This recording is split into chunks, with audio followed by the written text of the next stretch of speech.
Bon, salut les gars. Donc j'ai gagné du coup notre petit BO5 avec Tom. Et là du coup on se retrouve pour les decklists. Donc euh, on a fait chacun le choix avec Tom de faire un deck basé fortement sur le Go First, fortement sur le Go Second et un deck qui pouvait s'adapter soit au Go First soit au Go Second. Parce que du coup, forcément, vu qu'on a appliqué la bannie, je le répète, la bannie sur nos 3 decks, donc on avait le droit à 3 exemplaires parmi nos 3 decks. Donc H, on était contraint de ne pas la jouer dans les 3 decks, c'était impossible. Du coup, il faut prendre en compte ça. Du coup, c'est pas forcément des decklists qui sont optis pour le format traditionnel, mais c'est des choses sur lesquelles vous pouvez vous baser, par exemple, et nous poser des questions, et on vous dira comment nous, maintenant, on les joue dans le format. Mais trêve de blabla, ce que vous voulez, c'est les decklists, et on va commencer par mon deck Go First, qui est DDD, donc un deck pendule très très combo. Donc 3 Keperlé, qui du coup est un des meilleurs starters. Pareil pour le Super Machinex, qui est une nouvelle carte qui fait une loupe incroyable, elle peut se spé gratos. Pareil pour Griffon, qui du coup lui, c'est un monstre de niveau 4 les gars, il a 3 effets de monstre. C'est une dinguerie. Je vais pas expliquer tous les effets, mais je me pose sur elle, elle a 3 effets. Elle se spé, quand elle est spé de la zone pendule, elle pioche un. Et quand elle est spé du cimetière, elle tuto une carte. Enfin frérot, c'est quel genre d'abus ça? Quel genre de carte a 3 effets? Ensuite du coup là je vous présente les cartes de la main loop. Donc on a le soldat, le Copernic, le slime, le Hortos et le Abyss. Le Ragnarok. Donc ça c'est vraiment les cartes pour la combo principale. On en a vraiment besoin, on est obligé. Et des fois quand on les a en main, soit ça nous gêne, soit ça nous permet de faire des meilleurs plays. Et là du coup ça va être que des cartes que j'ai jouées pour optimiser mes Go First et avoir vraiment le plus de possibilités en me prenant des interruptions. Donc on a le tourbillon qui est plus joué actuellement dans le format traditionnel, mais que du coup j'ai joué, pas faire une fusion. Lui se spé, lui spé un monstre en zone pendule, et après du coup j'ai mis un peu de cartes qui sont des spé gratos, des gros tons, ou des cartes qui me permettent de récupérer d'autres pièces de combo en fait. J'ai vraiment accentué le Go First au prime en fait. 3 Dark Contra, ça tuto, c'est trop fort. Ça spé, ça fait une fusion. Et ça récupère des cartes du cimetière et ça burn l'adversaire quand elle est en magie de terrain. Je l'ai pas activée donc je vais pas l'expliquer, elle est plus jouée. Mais c'est une carte assez intéressante. Ensuite je joue encore la chasseur de tête, la piège. Elle est plus jouée mais moi je l'aime beaucoup, c'est une carte qui vole des monstres. C'est vraiment cool. Et ça c'est une carte qui juste pète à 1. Du coup c'est fort. Hein. Ensuite du coup pour la stabilité, pour vraiment toucher nos meilleures pièces de combo, on va jouer Invitation des Ténèbres. Et ensuite 2 cartes qui vont me permettre de pas jouer à travers les interruptions. Donc TTT et Call By. Et ensuite du coup ça va donc être 5 cartes de full Go First pour au cas où je fais des semi-boards ou pour appuyer mon board de Go First. Donc 3 Solemn et 2 points d'avertissement que Tom joue aussi dans son 6 samouraïs. Et ça c'est vraiment des... Franchement c'est vraiment cool. C'est des bonnes cartes. Extra deck. Donc de Gilgamesh, lui c'est juste la carte à interrompre. Parce qu'il va directement nous placer 2 monstres en zone pendule. C'est trop fort. Un Zeus Ragnarok, lui il permet de faire une deuxième pendule summon et en plus il négate un de la main. C'est vraiment trop bien. Ensuite du coup ces deux là qui sont joués, ils sont trop forts. Un qui negate, un qui spé. Et moi je joue aussi lui. Pourquoi? Lui il n'est pas joué mais lui il protège les cartes et tout et des fois je peux le faire. Et j'avais envie de jouer la carte parce que je la trouve hyper stylée en fait. Et j'ai pas de raison à dire voilà je la joue point quoi. Ensuite les fusions. Donc la nouvelle fusion pour le Go 2 et ça après c'est classique. À part elle qui est jouée une fois maintenant mais moi j'avais envie de la jouer 2 fois. Bon voilà. Point. Ensuite les Xyz. Donc la nouvelle Salomon qui va tuto, elle est trop forte. Lui il permet d'aller foolish, il est trop fort. Lui permet d'aller tuto, c'est trop fort. Le deck est trop fort. Non, en vrai le deck quand il résout sa combo et qu'il s'est pas pris d'intérêt. Tu peux pas jouer. Voilà. César, classique.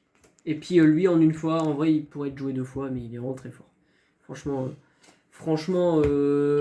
rien à dire sur le deck. J'aime beaucoup. La decklist me plaît comme ça. Après, forcément, en format traditionnel, déjà je le jouerai pas, mais je jouerai pas comme ça. Ensuite, on va passer à mon deck de Go second. Le fameux rouage ancien. El famoso. Ouais, lui qui dit juste tu joues pas. Donc j'ai joué 3 vouivres, 3 tankistes. Donc ça c'est vraiment nos meilleurs normal summon. Enfin, elle parce qu'elle permet d'accéder à 2 monstres vu qu'elle c'est une spé et elle qui nous permet d'aller tuto n'importe quelle carte du deck. Enfin bref, c'est fort. Ensuite on joue 2 Dark Golem et l'ancien Golem. Lui on est obligé de le jouer malheureusement. Parce qu'il fait rien, il est nul. Mais lui, il tuto 2 quoi. Enfin, point, tuto 2. Après, toutes les cartes un peu one-off d'archétype que j'ai joué. Et je la considère comme une carte d'archétype parce que je suis pas allé la tuto avec la boîte. Et on l'a vu, franchement, elle est cool, hein, permet de Ouais, péter une sympa. magie, enfin remonter une magie piège en main. C'est vraiment cool. Et ça, du coup, c'est que des cartes que je joue en one-off. C'est de la toolbox en fait. Entre guillemets. Après, elle, on est un peu obligé de la jouer, le commandant, pour accéder à la piège. Ensuite, du coup, les magies, 3 avancées, ça tuto, 3 catapultes, ça spé du deck. La forteresse, on va revenir un peu après. Chiante. La carte, elle dit juste, le tour mes monstres sont invoqués, tu peux rien faire, genre. Tu peux pas les cibler, tu peux pas répondre à leur activation et tu peux pas les détruire. Donc ça va, je la joue qu'une fois en plus. Mais après, elle est facilement tuto. Et après, je joue 2 fois la magie fusion et la piège. Du coup, en fait, le but, c'est de péter le board avec les cartes que je vais vous montrer après et de poser cette piège, la magie. Vous activez la magie et après, tu fais juste tous tes combos. Et l'adversaire peut juste rien faire. Voilà. Du coup, ensuite, mes cartes, pas d'archétype, mes cartes de Go second, même s'il y a une carte de Go first dedans, je vais vous la montrer tout de suite. Je joue un Régulus, en gros. Du coup, c'est un Monstérion, pour ceux qui connaissent pas. En gros, c'est un Machine Terre. Du coup, tu peux cibler un monstre Machine Terre de ton cimetière pour le spé. Je crois que c'est Machine Terre ou que Machine, je sais plus, ou un Monster, enfin bref. Et en gros, tu le spé de la main. Et en gros, du coup, c'est une Omni Negate en s'envoyant lui-même au cimetière. Du coup, c'est une carte, je me dis, ça peut être. C'est une spé gratos, c'est une bête à une trappe. Et si elle passe, c'est une Negate gratos. Et du coup, je joue 2 kaiju. Parce que forcément, avec les monstres dans l'extra deck, je vais vous montrer, les kaiju, pour moi, c'est des petits chats. Donc 3003, c'est pas beaucoup dans le deck. Et après,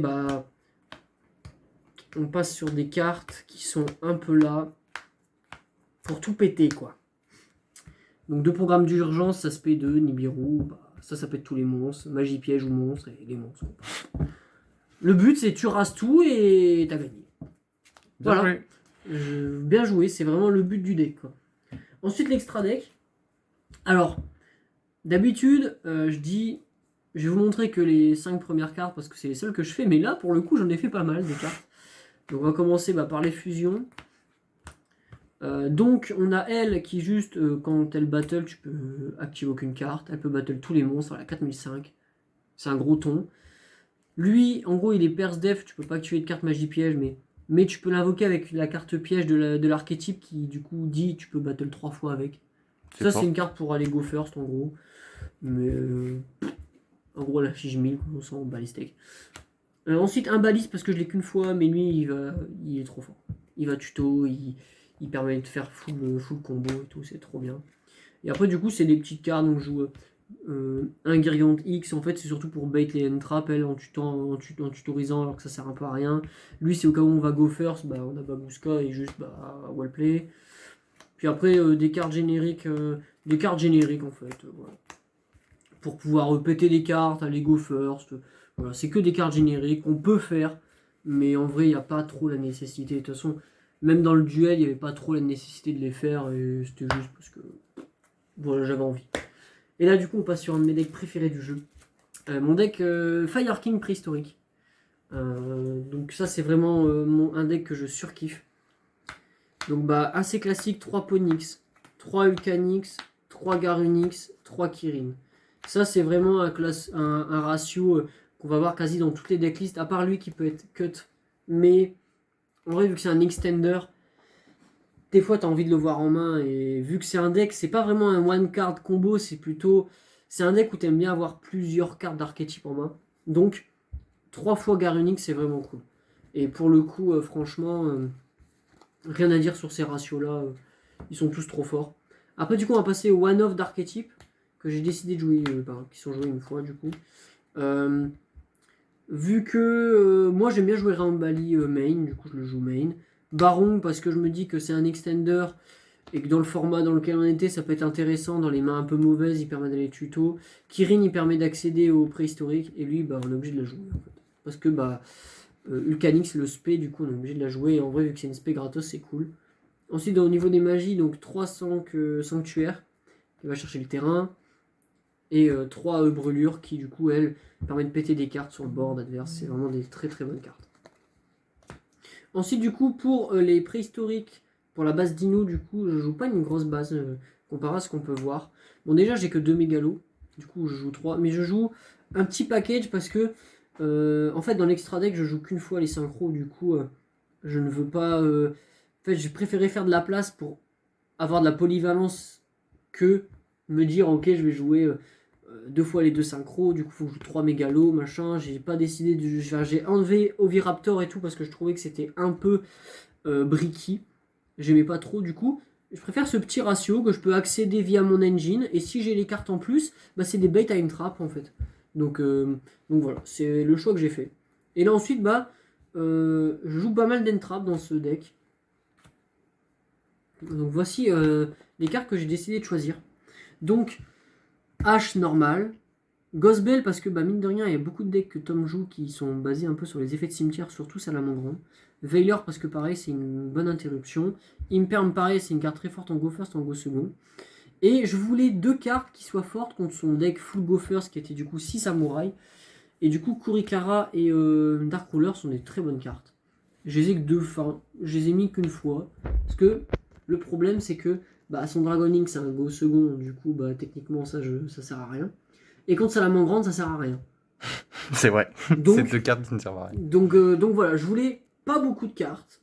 Et je me suis dit, j'ai plus peur de Salamandre, entre guillemets, parce que vu que c'est un deck qui peut revenir tour par tour, un peu comme Fire King d'ailleurs, que si Samouraï, bon, il établit un board, tu le passes pas, bah tu passes pas, point. C'est vrai. C'est, voilà. Du coup, je voulais des cartes qui soient fortes, et voilà, j'ai mis ça. J'ai mis ça, et en vrai, Kurikara, parce qu'elle est feu, du coup, je peux la détruire et lancer mes loups, et voilà. Et du coup, on va passer à l'extra deck. Du coup, lien 1, Anima et Almirage. Donc voilà, c'est des cartes génériques. Pas lien Kuribo, j'avais pas envie. Je voulais jouer Anima pour punir si jamais Tom il plaçait mal ses cartes et tout pour le punir comme j'avais fait la dernière fois. Et bon, ça, je vais pas pu l'invoquer. Ensuite, mes liens 2 qui vont me permettre de faire du CA, donc de gérer mes ressources. Donc Sunlight pour récupérer, Paresse pour reprendre du cimetière aussi pareil. Et Ita pour juste faire des invocations liens de plus en plus grosses. Ensuite IP, SP, donc vous avez vu que moi et Tom on a eu des SP là un peu en avance sur Noël et tout. On a aussi avoir des bonnes affaires, donc moi je suis content. Donc ça c'est pareil, je l'ai pas fait mais c'est des interruptions très très fortes. Ensuite bah, la princesse, meilleure carte de feu en fait, Elle est la incroyable, princesse cette elle est trop forte. Ensuite Veicolon et Salamandre, je joue pas, j'ai décidé d'enlever Zelantis, je voulais tester un autre truc. Ensuite 2 Eternity. Lui, bah, il est trop fort. Je l'ai pas invoqué, mais il est trop fort. Ensuite, on joue un Typhoon, que j'ai pas invoqué, mais c'est une très grosse possibilité, c'est trop fort comme carte.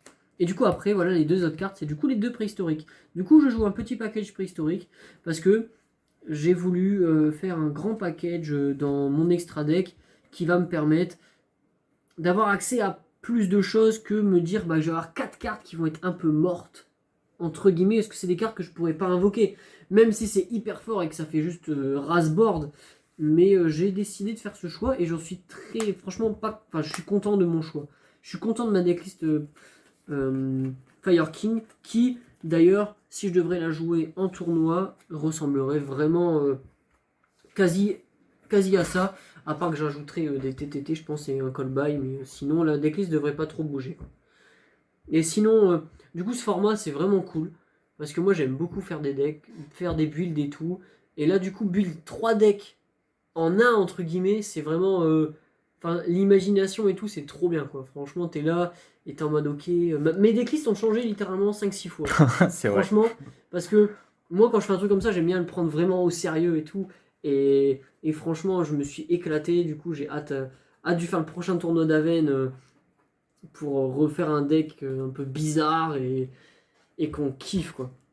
Et du coup, j'espère que ce format vous a plu. Du coup, n'hésitez pas à commenter, vous avez des questions et tout, il n'y a pas de problème. Et moi, je vous dis à une prochaine vidéo. Et salut les gars. Ciao.